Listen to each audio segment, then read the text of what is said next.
Buenos días. ¿Cómo está? Feliz día para los hombres otra vez. Hombre, por lo menos ganamos una. Seguro. Nos los merecemos también. Bien, bueno, ¿cuántos saben que Dios es propicio? La palabra propicio, ese es el mensaje, el nombre que le puse al mensaje de hoy, propicio. Esa palabra propicio hace referencia a la obra de Cristo en la cruz, cuando Él cambió la ira de Dios por el favor de Dios. Eso es lo que quiere decir esa expresión. Así que cuando hablamos de propicio, hablamos de cómo Dios muestra su favor, muestra su misericordia y su compasión en vez de su ira. Eso es lo que quiere decir propicio. Y cuando Dios está mostrando el favor, lo está haciendo en cada una de las áreas de nuestra vida. Así que cuando tú ves que en vez de haber recibido lo merecido, tal vez porque cometiste una equivocación, y en vez de eso Dios te mostró su favor, esa es la propiciación de Dios. De hecho, en el Antiguo Testamento, el propiciatorio era la tapa que tenía el arca de la presencia. ¿Se acuerdan que había un arca de la presencia, un mueble que estaba construido en madera y oro puro? Y dice la palabra que estaba en el lugar santísimo. Y cuando se hablaba de la propiciación o el propiciatorio, era que tomaban un cordero, lo sacrificaban y la sangre del cordero la rociaban 7 veces sobre la tapa de ese arca de la presencia de Dios. ¿Qué significaba eso? Significaba que se estaba expiando el pecado de todo el pueblo y que el cordero había sido sacrificado y la sangre era la muestra de esa obra del cordero de sacrificio, tomando lugar y posesión en vez de nosotros. Ese era el propiciatorio. Pero sabemos que el cordero ahora es Jesús, y que Jesús, cuando fue a la cruz del Calvario, Él derramó toda su sangre, y ya esa sangre no necesita ser rociada en ninguna parte, porque ahora Cristo vive en nosotros, y por eso Él es propicio a cada uno de nosotros. Él se hace lo que tenga que hacerse en la vida de cada uno de nosotros. Por eso cuando tú oras, Dios es propicio a mí, le estás diciendo, Dios es propicio en mi situación. Algunos de ustedes tal vez tendrán una situación de salud, otros tendrán una situación financiera, otros tendrán una situación emocional, otros tendrán una situación tal vez de pareja, qué sé yo. Pero Dios es propicio en cada una de ellas. Amén. Necesitamos entender que el poder y la gracia de Dios está sobre la vida de cada uno de nosotros. Y que Dios no necesita, o más bien, Dios no se embolata si es que tú tienes un problema y el de al lado está orando por otra cosa. ¿Has pensado alguna vez en eso? ¿Sí? De si las oraciones del que está al lado mío están entorpeciendo las mías. ¿Se acuerdan cuando la pastora Jiménez nos predicaba acerca de la vida de Jairo y su hija, y que llegó la mujer del flujo de sangre como a quitarle allí el tiempo al Señor? No, Dios no pasa eso. Todos nosotros podemos estar orando por cosas distintas y Dios es propicio con cada uno de nosotros. Dios simplemente se convierte para ti en lo que necesite convertirse para ti. Y ese es el Dios propicio. Amén. Quiero mostrarte en la vida de uno de los personajes que más me gusta en la Biblia, de la vida de Jacob, cómo Dios fue propicio. Y quiero que esta mañana tú te puedas conectar con esta historia. Porque ciertamente Dios quiere que tú entiendas esta mañana de que Él quiere ser propicio en tu situación. Y que probablemente las cosas que has estado viviendo simplemente han sido la preparación de Dios, el proceso de Dios para llevarte al punto donde Dios te quiere llevar. Quiero que por un momento cierres tus ojos allí donde estás. Y quiero que oremos para que el Espíritu Santo esta mañana revele al corazón de cada uno de nosotros lo que nosotros necesitamos entender esta mañana, porque Dios se revela de forma particular en cada uno de nosotros.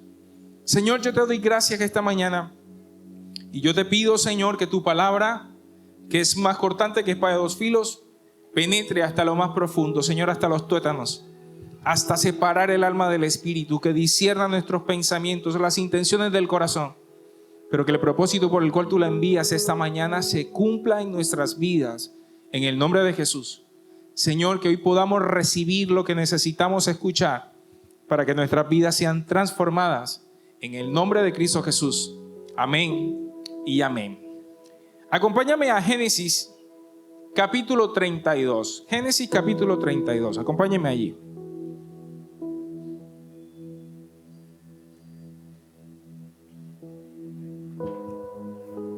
Desde Génesis capítulo 25 está narrada la historia de Jacob. Y podemos encontrar, y de pronto tú te identificas con esto, que Jacob desde que estaba en el vientre de su madre vino con problemas. La Biblia dice primero que su mamá era estéril. Así que su mamá fue y oró al Señor y le pidió por misericordia que le permitiera tener un hijo. El Señor no solamente le dio uno, sino que le dio mellizos. Así que ahí en el vientre de la madre estaban estos mellizos, pero estaban peleando por quién iba a salir primero. Es más, la mamá le dice al Señor: Señor, pero ¿por qué me pasa esto a mí? ¿Cómo así que mis hijos están peleando acá? Y el Señor le da una palabra profética a la mamá y le dice: en tu vientre hay 2 hijos que representan 2 naciones, y el mayor va a servir al menor. Entonces dice la palabra que cuando ella fue a dar a luz, Jacob, que nació de segundo, se le prendió en el talón a su hermano. Su hermano era pelirrojo, así como Ray. Salió primero y acá está este hombre que sale, pero el otro iba agarrado del talón y por eso le pusieron por nombre Jacob. Jacob significa talón, pero también Jacob significa engañador, suplantador. Entonces imagínense que a ti cuando tú nazcas, te pongan por nombre eso. Y yo te invito también a que busques tu nombre ahí en Google. ¿Qué significa tu nombre? Porque eso es profético. Y ¿sabes una cosa? Que eso marca el destino y la vida de alguien. Entonces Jacob, desde chiquito, imagínate que a ti te llamen engañador o suplantador. O sea, eso estaba definiendo su identidad. Y además de eso, encontramos en la palabra que Jacob fue rechazado por su papá. Y fue rechazado por su papá porque Jacob era medio delicado, a él le gustaba era el tema de la agricultura, las flores, las matas, mientras que su hermano mayor era guerrero, era cazador, y entonces el papá tenía afinidad por su hijo mayor y al hijo menor lo rechazó. Porque era más tranquilo, porque era más delicado, lo rechazó. Y yo no sé cuántos se identifican con eso. Porque imagínate sentirte rechazado por tu papá. Venir con un problema desde el vientre, que te llamen engañador desde que estás chiquito. Así que llega un punto en donde la mamá, conociendo la profecía que había sobre sus hijos, cuando le iban a entregar la primogenitura al mayor, la mamá sabía que eso no podía pasar, porque Dios había dicho otra cosa. El problema es que engañaron al hermano mayor. Y se acuerdan que cuenta la historia de que le cambió la primogenitura por un plato de lentejas. El hermano le vendió la primogenitura a su hermano menor, pero lo engañó. Así que cuando el papá iba a soltar la bendición, porque en esa época el patriarca, el padre, soltaba bendición sobre sus hijos. Y ustedes saben, Isaac, que era el segundo patriarca, el gran patriarca de Israel, Isaac tenía la gracia y el poder de Dios sobre su vida para bendecir. Y aquí hago un paréntesis: padres de familia, mis amados, en ustedes está una palabra de bendición para sus hijos. Cuando usted mira a su hijo, bendígalo, imponga manos, declare palabra de bendición, porque Dios nos ha dado esa autoridad sobre nuestros hijos. Amén. Y si por casualidad usted está sola en su casa y usted es la mamá y papá de la casa, hágalo usted, porque esa misma autoridad está sobre su vida también. Amén. Bendecir a nuestros hijos. La historia cuenta entonces que Isaac era medio ciego. Entonces, como el mayor era todo velludo, lo que hizo la mamá fue que le ayudó a hacer un traje como de pieles y le hizo que con un cordero, pieles aquí, para que cuando se presentara delante de su papá, pensara que era el hijo mayor y lo bendijera a él. Así que hicieron eso. Engañaron al viejo y el viejo soltó bendición sobre la vida de Jacob en vez de soltar bendición sobre la vida de Saúl. Claro, a eso Saúl le dio rabia, porque la bendición, una vez que era soltada, ya está. La bendición estaba sobre el menor y no sobre el mayor. Así que imagínense que el mayor quería matar al hermano menor y salió a perseguirlo por lo que lo quería matar. Así que al hombre le tocó abrirse, le tocó irse de Canaán y le tocó irse a Harán, a la tierra donde vivía su tío Labán, para resguardarse allá porque su hermano lo quería matar. Y ahí no termina la historia. Se va donde Labán, su tío. Ahí encuentra que una de las hijas de su tío, su prima, Raquel, dice la palabra, que era hermosa de parecer. Y le encantó a Raquel, le dijo, esta es la mía. Con esta me quiero casar. Y Labán le dijo, ¿quieres a mi hija? Tienes que trabajar 7 años por ella. Trabaja 7 años por la hija. El día de la boda, cuando se va a consumar todo, el hombre me imagino que estaría, no sé, con algunos vinos encima, qué sé yo. Pero el punto es que en vez de a Raquel le metieron a Lea, que era la hermana mayor. Y la palabra dice de Lea que tenía bonitos ojos. O sea que Lea como que era brujita de cara tal vez, no sé. Pero de Raquel dice que era hermosa y a esta dice que tenía bonitos ojos. El punto es que cuando el hombre se levanta en la mañana se da cuenta que le metieron gato por liebre. Y va donde Labán y le dice, ven acá, pero ¿qué pasó aquí? Yo trabajé fue por Raquel. Y el papá le dice, no, es que yo no te puedo entregar la menor si no te llevas la mayor. Así que 2 por 1. Pero tienes que trabajar otros 7 años si quieres a Raquel. 7 años más. 14 años. Trabaja 14 años, finalmente le entregan la que es. Pero ahora le dice, yo tengo 14 años trabajando contigo, no tengo nada. Y le dice, si tú quieres algo, él era el administrador, había hecho rico a su tío, pero le dijo, si quieres que este ganado sea tuyo, tienes que trabajar otros 6 años. Van 20. 14 años por las hijas y 6 años por el dinero. Cuando llega a los 20 años, como Dios se dio cuenta de que Labán estaba engañando a su sobrino, porque le cambiaba, dice la palabra, que le cambió el salario 10 veces. Le decía, si las corderos o las ovejas que estaban saliendo de un color, decía, las que salgan blancas son mías, las negras son tuyas. ¿Sabes qué hacía Dios? Hacía que todas salieran negras.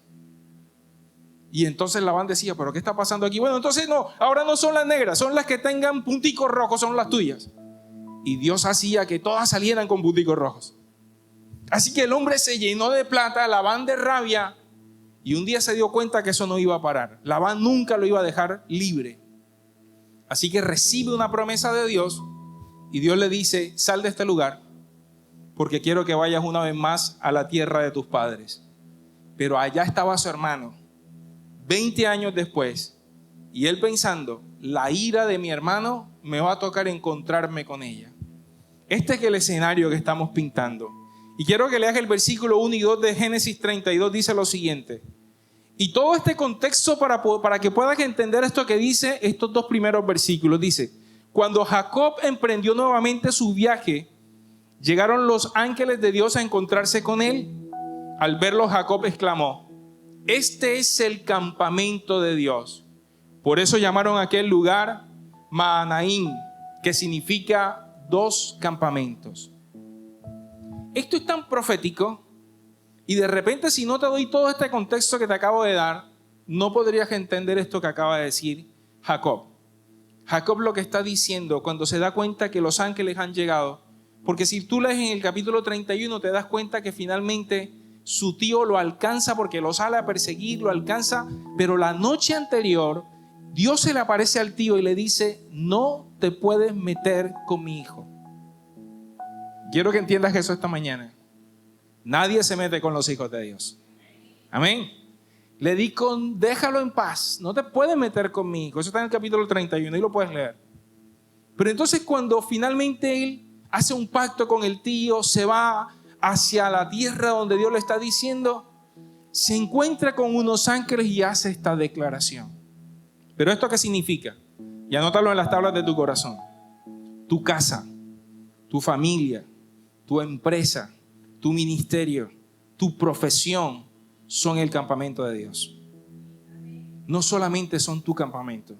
Lo que quiso decir Jacob, cuando ya se vio con todo el dinero que tenía un montón de ganado, tenía 4 mujeres, 2 esposas y 2 concubinas, tenía muchos hijos, pero declaró en ese momento, este es el campamento de Dios.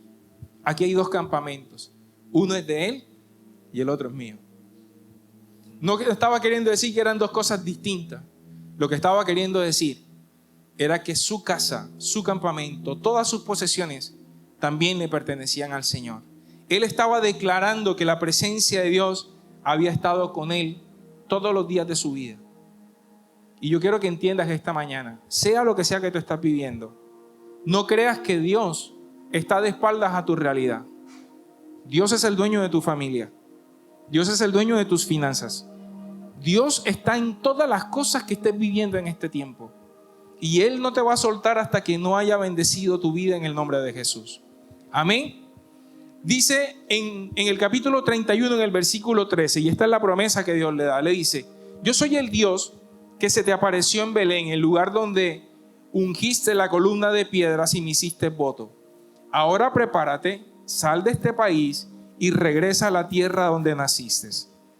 Y aquí hay algo que el Espíritu Santo habló a mi corazón y quiero hacer una anotación con eso. Dios lo envía de vuelta a la tierra de donde salió. Y lo que el Señor me decía era que para poder ver la gloria de Dios en tu vida, vas a tener que resolver los asuntos del pasado. Porque 20 años después, Él regresa a su tierra, va camino a su tierra, pero la ira de su hermano lo estaba esperando. Ese era un problema que él no había resuelto. Y a lo mejor tú tienes un problema tal vez con tus padres, tal vez con tus hermanos, tal vez con alguna situación del pasado, pero Dios en este tiempo, y escúchame iglesia, Dios en este tiempo quiere que regreses a resolver ese conflicto. Porque Dios no te puede llevar al lugar donde te quiere llevar y bendecirte como tú quieres que te bendiga si sigues arrastrando un lastre tan grande en tu vida que no te permita ser libre. Hay algo que está en el corazón de Dios. La palabra dice en Gálatas en el capítulo 4 que mientras el heredero sea niño en nada difiere del esclavo. Tú tienes derecho a una herencia de parte de Dios porque Jesús la alcanzó para ti. Pero mientras tú no estés listo para recibir esa herencia, en nada difieres del esclavo que no tiene herencia. Tú eres hijo, eres merecedor por la gracia de Dios, pero necesitas estar listo para recibirlo. Dios no te va a dar nada que tú no estés preparado para recibir. Si estás pidiendo, Señor, prospérame en este tiempo, hasta que no estés listo, Dios no te lo va a dar. Señor, sáname, hasta que no estés listo, Dios no te lo va a dar. Señor, restaura mi matrimonio, hasta que no estés listo, Dios no lo va a hacer. Porque Dios quiere que tú estés listo para poder recibir todo lo que Él nos quiere entregar en este tiempo y puedas ver la gloria de Dios en el nombre de Jesús. Amén. Entonces, quiero llevarte entonces ahora a la historia propiamente dicha. A partir del versículo 3, lee conmigo, Génesis 32, versículo 3 y 5. Entonces Jacob, porque va de camino a la tierra donde salió, va de camino a la tierra de Canaán, y obviamente, insisto, se va a encontrar con el pasado, con su hermano. Y él está lleno de miedo porque está pensando, mi hermano me va a matar cuando me vea. Versículo 3. Entonces Jacob envió mensajeros por delante a su hermano Esaú, quien vivía en la región de Seir, en la tierra de Edom. Y les dijo: den este mensaje a mi señor Esaú. Humildes saludos de tu siervo Jacob. Hasta el momento estuve viviendo con el tío Labán, y ahora soy dueño de ganado, burros, rebaños de ovejas y de cabras y muchos siervos, tanto varones como mujeres. He enviado a estos mensajeros por delante para informar a mi señor de mi llegada, con la esperanza, yo quiero que subrayes eso, de que me recibas con bondad. Con la esperanza de que me recibas en bondad. Le dijo: ¿sabes qué? Mire, yo ahora soy rico, tengo billete, y te estoy enviando mensajeros porque quiero que sepas que yo voy a ir de vuelta, pero espero que me recibas con bondad. ¿Qué estaba pidiendo Jacob? ¿Cuál era su petición en ese tiempo? ¿Cómo quería ver a Dios? Quería ver la bondad de Dios a través de la vida de su hermano.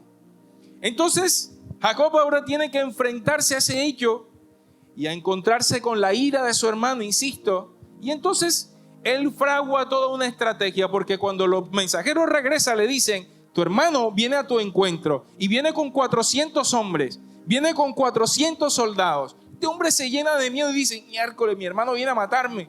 Así que decide hacer de su campamento dos cosas: dividir su campamento, y dice: voy a mandar uno adelante, y si mi hermano lo ataca y lo mata, por lo menos que el segundo se puede salvar. Eso es lo que está pensando. Y dice en el versículo 9, Génesis 32, versículo 9: entonces Jacob oró oh Dios de mi abuelo Abraham y Dios de mi padre Isaac, oh Señor, tú me dijiste, regresa a tu tierra y a tus parientes, y me prometiste, ¿qué dice allí? Te trataré con bondad. Mis amados, siempre que te encuentres atemorizado porque no estás viendo la gracia de Dios, recuerda las promesas que te dio. Recuerda lo que te prometió. Una vez más aparece la palabra bondad. Tú me prometiste, Señor. Las promesas que tú y yo podemos reclamar son las que Dios nos ha dado. No te pongas a inventar de que es que Dios me va a dar tal cosa si Dios no te lo dijo. Las promesas de Dios se van a cumplir. Si Dios te dijo que te va a sanar, Dios te va a sanar. Si Dios te dijo que te va a prosperar, Dios te va a prosperar. Y recuérdale, no porque Dios tiene problemas de memoria, es un viejo con Alzheimer, no. Recuérdale las promesas a Dios, porque Él quiere que tú las tengas vigentes en tu corazón. Y le menciono otra vez la bondad. Amén. Así que Jacob lo que está pidiendo es esa bondad. Entonces le reconoce, sigue diciendo ahí el texto, dice que él reconoce que él no es digno, que él ha visto su favor, que cuando él salió de su tierra, él apenas iba con su bastón y ahora Dios lo había hecho rico, lo había prosperado. Y le dice, Señor, yo sé que yo no tengo siquiera, soy digno de que tú me hayas bendecido tanto. Y es tan importante que nos acordemos de lo que Dios ha hecho en el proceso. De que cada vez que tú has visto la bondad de Dios no es porque lo merezcas, es porque su bondad ha estado contigo, porque Él te quiere bendecir simplemente. Y dice el versículo 11 y 12, escucha esto, dice, oh Señor, te ruego que me rescates de la mano de mi hermano Esaú. Tengo miedo de que venga para atacarme a mí y también a mis esposas y mis hijos. Pero tú me prometiste, ciertamente te trataré con bondad y multiplicaré tus descendientes hasta que lleguen a ser tan numerosos como la arena de la orilla del mar, imposibles de contar. Tercera vez le recuerda que le había prometido su bondad. O sea, hasta aquí podemos pensar, caray, Jacob quería ver la bondad de Dios. Jacob anhelaba ver bondad en alguien y en algo. Tal vez porque toda su vida se había enfrentado a la maldad de la gente. Desde su padre hasta su tío. Sus dos figuras de autoridad por excelencia, en vez de mostrarle bondad, lo que le mostraron fue maldad. Lo que le mostraron fue rechazo. Lo que le mostraron fue engaño. Y hasta este punto, Jacob tiene que ver cómo hace, cómo se las ingenia. Y aquí quiero hacer una acotación. Yo creo que los que hemos tenido la providencia en la vida de haber tenido infancias difíciles, nos ha tocado ser recursivos. Nos ha tocado inventárnoslas. Y de alguna manera nosotros sentimos de que no le debemos nada a nadie. De que nosotros nos ganamos todas las cosas que tenemos. De que yo no necesito que a mí me bendigan porque al final yo trabajo, yo soy, yo tengo, yo puedo, yo sé. Pero Dios le estaba recordando su bondad. Dios estuvo todo el tiempo con él. Y Dios lo quería sanar de sus heridas. Dice el versículo 20. Bueno, hace una estrategia. Separa entonces el rebaño, le va a entregar el regalo que le iba a mandar a su hermano, eran como 500 cabezas de ganado, pero las partió en varias porciones y dijo, le voy a ir mandando como para apaciguar la ira, ¿no? Le voy a mandar un regalito como de 120 primero, después le mando 200 y cada que él reciba un regalo que le diga, tu siervo Jacob viene detrás de nosotros, como quien dice lo estaba comprando o pretendía comprar a su hermano con regalos. Y a veces que hacemos así, mis amados, guardando las proporciones, a veces queremos comprar la gracia de Dios a través de cosas que nosotros hacemos o que están en nuestras posibilidades. Pero la gracia de Dios no se puede comprar de esa manera. Todo lo que tú tengas no es suficiente para comprar la gracia de Dios en ninguna circunstancia. Versículo 20. Y asegúrense, dice, esto le está hablando a sus siervos, y asegúrense de decirle, mire, su servidor Jacob viene detrás de nosotros. Jacob pensó, intentaré apaciguarlo enviando regalos antes de mi llegada. Y cuando me encuentre con él en persona, quizás me reciba, ¿qué dice allí? Con bondad. Este hombre necesitaba ver bondad. Era lo que él quería ver, bondad. Y mis amados, ¿ustedes se acuerdan que cuando Moisés le pide al Señor que le muestre su gloria, ¿se acuerdan qué fue lo que le mostró? Dice la palabra, haré pasar mi bien delante de ti. Es decir, mi bondad. Moisés pidió ver la gloria de Dios, Éxodo capítulo 33. Pero lo que hizo Dios fue mostrarle su bondad. ¿Por qué creen ustedes que es tan importante poder ver la bondad de Dios? Porque la mayoría de nuestras heridas son el resultado de la idea de pensar que han sido malos con nosotros. Y mucho de lo que pasa en nuestro corazón es que nos victimizamos. Y sentimos que el mundo nos debe algo porque nuestros padres no fueron buenos. Porque de repente la gente no fue buena. Aquel que me hirió no fue bueno. Entonces yo necesito ver la bondad. Incluso le pido a Dios que me muestre su bondad. Y pregunta del $1.000.000 esta mañana. ¿Ustedes creen que Dios es bueno? Dios no necesita mostrar su bondad. Él es bondad. Amén. Pero si usted ve sus oraciones, muchas veces sus oraciones, Señor, sé bueno, Padre. Dame eso que te estoy pidiendo. Como si Dios no lo fuera. Pero Dios es bueno por excelencia. Su naturaleza es esa. Tal vez tú necesitas ver la bondad de Dios. Y ojo, Él no es que no está escuchando tu oración, pero Él seguramente te va a mostrar algo mejor dependiendo de lo que tú estés pidiendo para Él. Y ahora quiero mostrarte donde quiero aterrizar este mensaje esta mañana. Génesis 32, 22. Y aquí viene algo bien tremendo que cambia la vida de Jacob radicalmente antes del encuentro con Esaú. Y quiero leerlo así. Génesis 32, 22 dice, durante la noche, Jacob se levantó y tomó a sus 2 esposas, a sus 2 mujeres esclavas y a sus 11 hijos y cruzó el río Jaboc con ellos. Después de llevarlos a la otra orilla, hizo pasar todas sus pertenencias. Entonces Jacob se quedó solo en el campamento y llegó un hombre y luchó con él hasta el amanecer. Cuando el hombre vio que no ganaría el combate, tocó la cadera de Jacob y lo dislocó. Luego el hombre le dijo, déjame ir, pues ya amanece. No te dejaré ir, a menos que me bendigas, le dijo Jacob. ¿Cómo te llamas?, preguntó el hombre. Jacob, contestó él. Tu nombre ya no será Jacob, le dijo el hombre. De ahora en adelante serás llamado Israel, porque has luchado con Dios y con los hombres y has vencido. Por favor, dime cuál es tu nombre, le dijo Jacob. ¿Por qué quieres saber mi nombre?, respondió el hombre. Entonces bendijo a Jacob allí, y Jacob llamó a aquel lugar Peniel, que significa rostro de Dios, porque dijo, he visto a Dios cara a cara y sin embargo conservo la vida. El sol salía cuando Jacob dejó Peniel y salió de ahí cojeando y se fue cojeando debido a su cadera dislocada. Y mis amados, este texto espero esta mañana que cambie tu vida. Porque la primera vez que yo leí este texto con los ojos del Espíritu Santo, cambió la mía. Porque me hizo entender de que en Dios nosotros no somos lo que somos. Somos lo que Dios dice. No somos lo que tú y yo creemos. Somos lo que Dios ha dicho de cada uno de nosotros. Y quiero apuntar ciertamente algunas cosas que están en este texto que acabo de leer. Lo primero es que Jacob se quedó solo en el campamento. Él, cuando ya finalmente antes de encontrarse con su hermano Esaú, esa noche antes, decidió que toda su familia cruzara primero el río Jaboc y él se quedó solo.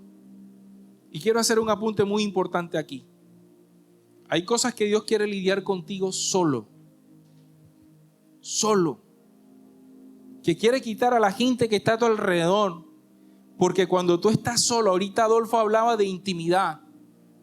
Estás en intimidad con Dios. No estás en soledad. No es abandono. Es intimidad. Y allí su presencia se hará manifiesta.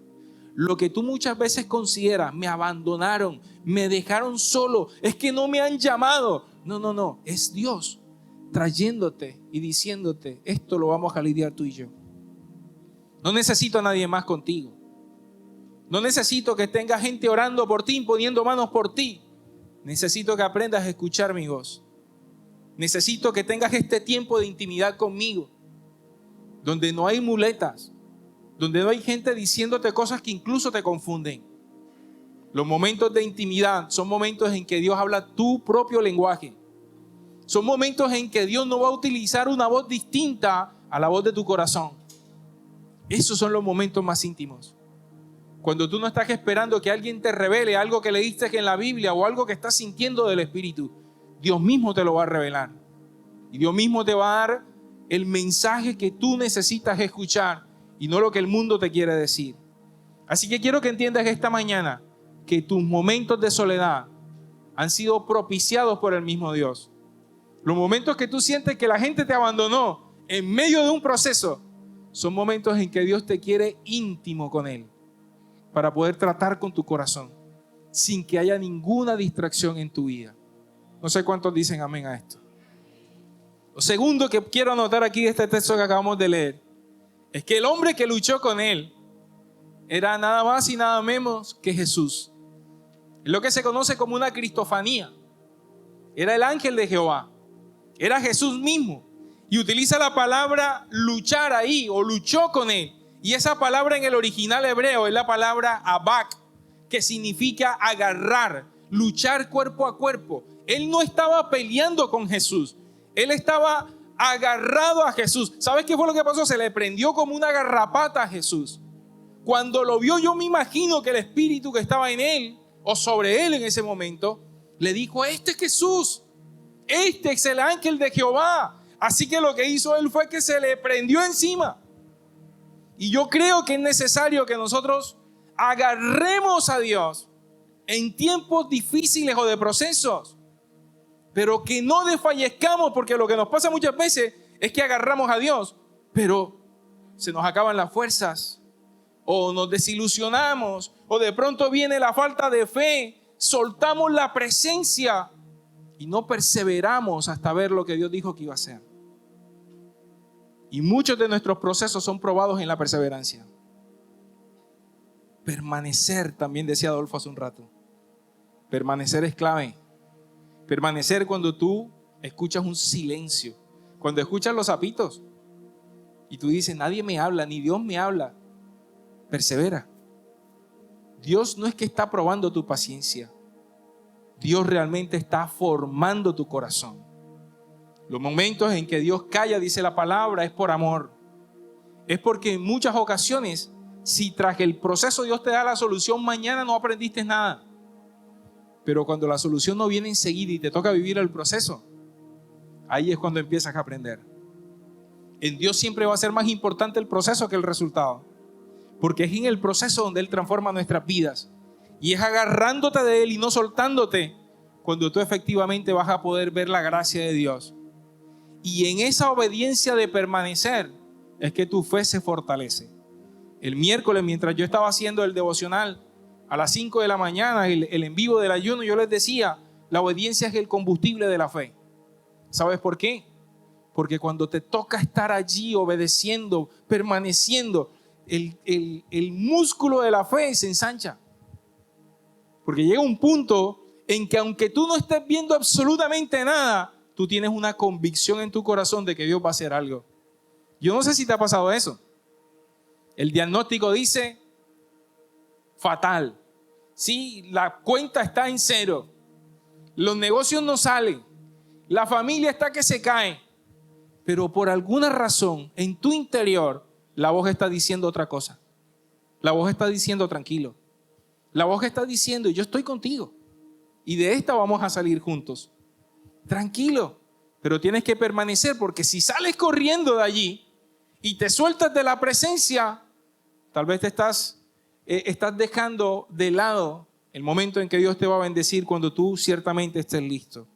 Así que esta expresión abak, luchar, es agárrate y aférrate a Dios. Nuestras luchas espirituales muchas veces son si creemos o no creemos, si esto vale la pena o no vale la pena. No sé a cuántos les ha pasado. ¿Será que sí oro porque yo oro y no pasa nada?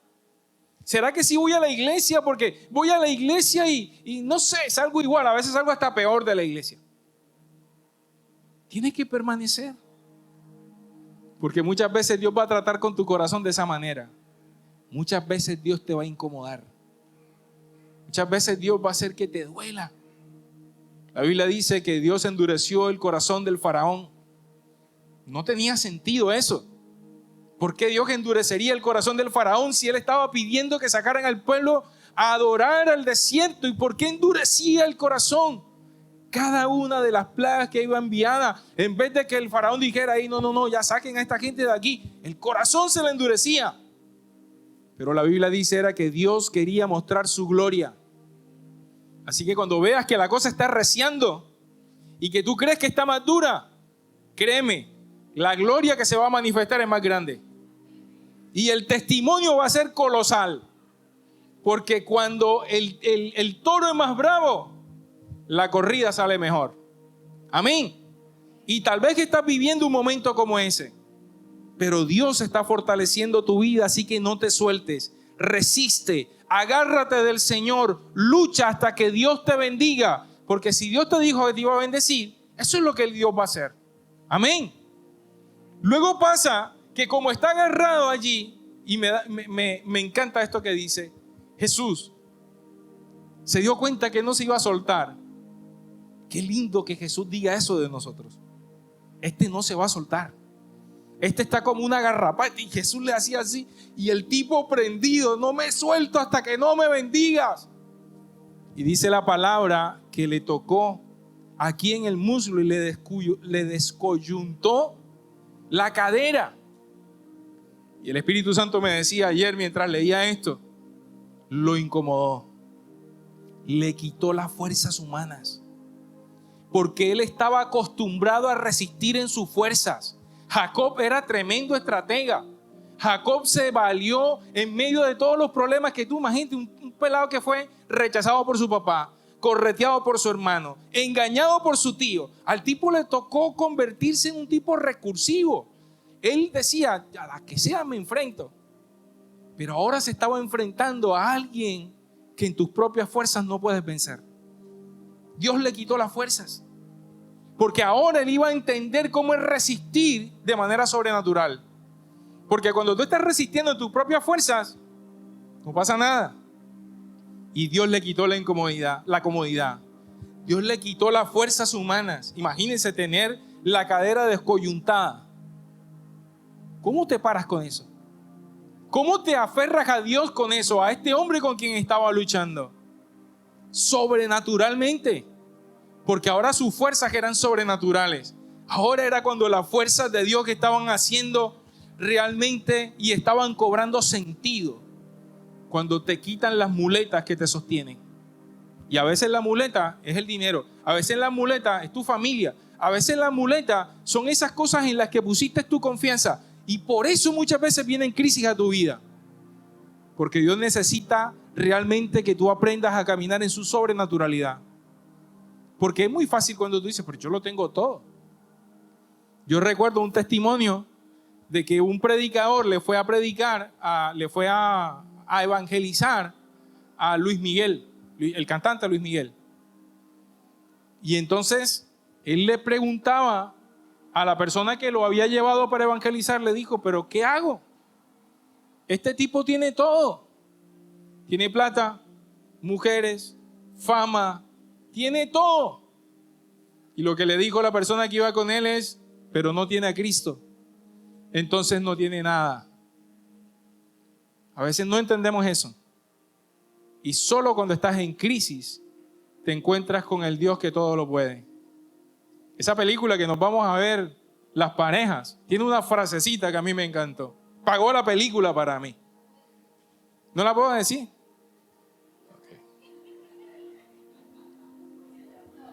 Déjame dar un adelanto para picar a la gente. Sí, yo soy obediente.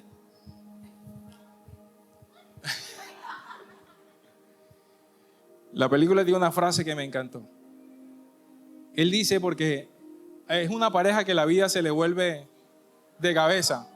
Pero quiero que, para picarlos además. Pero hay una frase ahí, para que vea que la película vale la pena.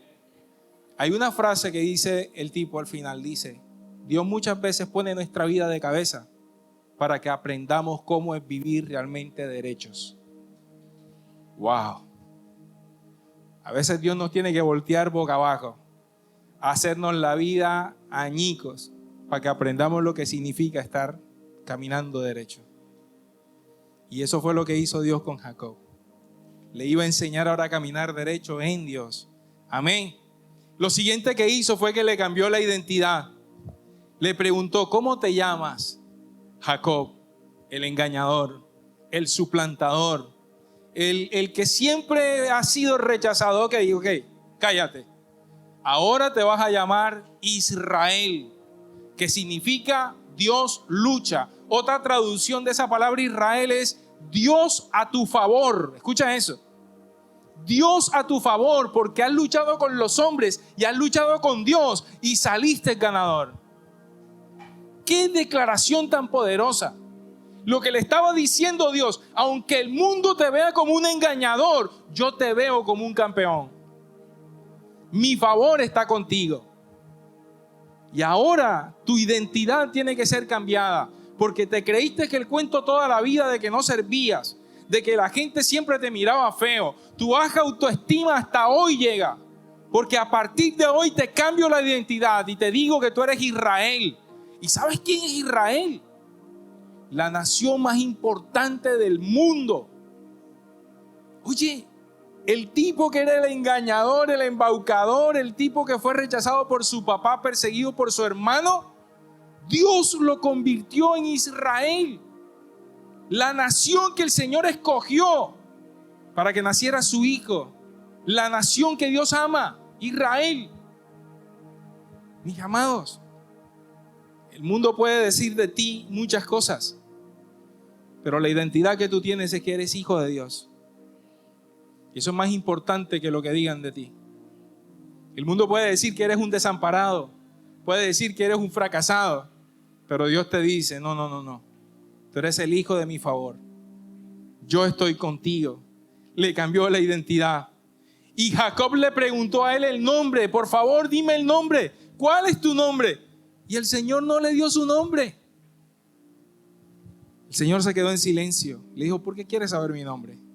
¿Sabes por qué hizo eso? Porque Dios no quiere que tú lo encasilles. Cuando tú digas, Señor, y ores hoy por provisión, haz que yo conozca a Jehová Jireh. O cuando ores por sanidad, es que yo conozco a Jehová Rafa. No. Dios es propicio. Dios es el sanador, el salvador. Dios es el proveedor. Dios es nuestro juez, es nuestro padre, nuestro hermano, nuestro amigo. Él es todo lo que tú necesites. Por eso Dios nunca se encasilla en un nombre. Por eso le dijo a Moisés, digan que van de parte del yo soy. Porque el yo soy te envía. ¿Yo soy qué? Yo soy lo que tú necesites. ¿Qué necesitas hoy? Ese Dios es un Dios personal, particular, es un Dios poderoso que no necesita que tú lo encasilles y que tú creas que solamente el Dios que conoce es el Dios, no sé, el sanador o el de la provisión. Muchas veces el que tú necesitas es el Jehová de los ejércitos. Y de pronto estás orando por qué sé yo, por finanzas. Pero lo que tú necesitas tal vez es el Dios de la salvación. Y cuando venga salvación a tu vida, entonces vendrá prosperidad. O cuando venga paz a tu vida, el Jehová Shalom, entonces vendrá esa restauración en tu vida que tanto estás pidiendo. Ese es nuestro Dios. Amén. Y finalmente dice la palabra allí que Dios le colocó a ese lugar donde se encontró con Dios, le colocó por nombre Peniel. Peniel significa rostro de Dios, porque vio a Dios cara a cara. Él le puso por nombre Peniel. Y yo quiero que entiendas que esta mañana, que cuando tú tengas un encuentro con Dios, necesitas ponerle un nombre. Porque el nombre de tu encuentro con Dios es distinto al nombre de mi encuentro con Dios. Él le puso Peniel porque se encontró cara a cara con Dios. Y cara a cara no fue que le vio el rostro a Dios, sino que se encontró con el Dios que necesitaba encontrarse. Él estaba pidiendo bondad, pero se encontró con el Dios que lucha. se encontró con el Dios que provee, se encontró con el Dios que salva, que restaura, que levanta. Y le puso, me encontré cara a cara con mi Dios. Yo te quiero preguntar esta mañana, ¿cuál es el nombre de tu encuentro esta mañana? ¿Cómo le vas a poner a ese encuentro con Dios esta mañana? Jacob le puso Peniel. ¿Cuál es tu Peniel esta mañana? ¿Qué necesitas? ¿Con quién necesitas encontrarte hoy? Y ese es el Dios con el que te vas a encontrar. Y me encanta porque termina diciendo el texto que Jacob le cambiaron la identidad y le cambiaron el caminado. Que cuando él salió de allí, salió cojeando. Lo que implica que le cambió el caminado y le cambió la identidad. Los encuentros con Dios te tienen que cambiar el caminado y te tienen que cambiar la identidad. Solamente cuando te encuentras con la esencia misma de la gloria de Dios es que tu vida es transformada. Si tú lees Génesis 28, en el versículo 15, Dios, en el primer encuentro que él tuvo con Dios, ¿se acuerdan de ese sueño que tuvo? Que había una escalera de oro, que habían ángeles que subían y descendían, que él le puso Betel a ese encuentro. Ok, en ese momento, en el versículo 15 del capítulo 28 le dice, además, yo estoy contigo y te protegeré donde quiera que vayas. Llegará el día en que te traeré de regreso a esta tierra. No te dejaré hasta que haya terminado de darte todo lo que te prometí. Esa fue la promesa de Dios. No te voy a soltar hasta que no te bendiga, hasta que no haga lo que dije que iba a hacer. Mis amados, pasaron 20 años. Pero después de 20 años, Dios le cumplió la promesa. Porque dice la palabra que después que le descoyuntó el muslo, la cadera, lo bendijo. Lo bendijo. ¿Y se acuerdan lo que él estaba pidiendo? ¿Se acuerdan que él estaba pidiendo ver la bondad de Dios? ¿Se acuerdan que él estaba atemorizado por la ira de su hermano? En el capítulo 33, versículo 3 y 4 dice, entonces Jacob se adelantó a todos ellos porque finalmente dijo, ¿sabes qué? Después de ese encuentro con Dios, él estaba valiente, él dijo, no importa, me voy a encontrar con mi hermano, voy para adelante. Y dice, entonces Jacob se adelantó a todos ellos y cuando se aproximó a su hermano, se inclinó hasta el suelo 7 veces delante de él. Entonces Esaú corrió a su encuentro y lo abrazó, puso los brazos alrededor de su cuello y lo besó y ambos lloraron. ¡Ey! Él estaba esperando la ira del hermano, pero se encontró con el corazón bondadoso de él. Dios había aplacado su ira y la había convertido en favor. Eso es propicio, eso es propiciación. Y dice el versículo 10 de ahí, de ese capítulo 33, Jacob le estaba dando, recuerden que le mandó un poco de regalos, pero Esaú también tenía mucho dinero. Dios había dicho que los iba a prosperar a ambos y le dijo, no me dejes esto, yo tengo mucho. No, y le dice Jacob, no insistió Jacob, versículo 10, si he logrado tu favor, te ruego que aceptes este regalo de mi parte. Y qué alivio es ver tu amigable sonrisa. Es como ver el rostro de Dios. ¡Qué lindo! Vio en el rostro de su hermano la sonrisa de su hermano. Vio la gloria de Dios. Vio en la sonrisa de su hermano el rostro de Dios. Vio la bondad que estaba pidiendo. Dios nunca se olvida de lo que tú estás pidiendo. Y mucho menos de lo que promete. Si tú estás queriendo ver su bondad o su sanidad o su restauración o su provisión, quiero decirte esta mañana, hoy es el día del Peniel que Dios ha hecho para ti. Hoy es el día que Dios quiere un encuentro personal contigo, pero necesitas entender que todo el proceso no ha sido para dañarte, todo lo contrario, todo el proceso ha sido para bendecirte. ¿Cuántos lo creen? Quiero que te pongas en pie. Vamos a orar esta mañana.